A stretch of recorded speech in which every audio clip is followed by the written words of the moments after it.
The Premier is forging ahead with plans to build a series of world-class stations along the Metro train route from Sydenham to Bankstown. But local critics are slamming the development, which will also see thousands of new homes spring up around the sites.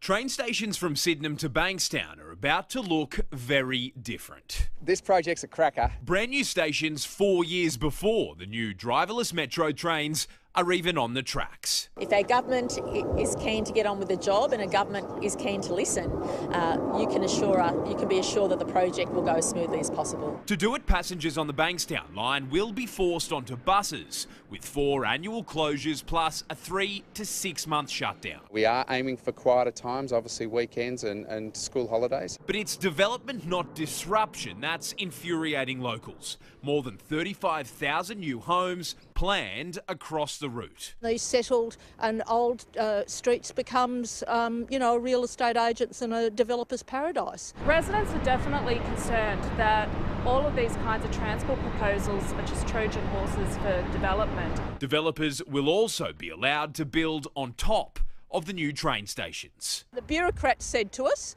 there would be no development above the stations. We are looking at over-station development, as you would expect with a world-class transport solution. Even the most vocal critics don't necessarily oppose building more public transport, and when the metro finally opens, services here at Canterbury will triple. But this is what they're worried about. Huge amounts of development that stick out like a sore thumb, and each and every suburb from Sydenham to Bankstown is in line for it. But not for the Premier's North Shore backyard. She says they've done their bit. This is too much. And the Premier of the state says, oh, Willoughby, we won't have any more, thanks very much.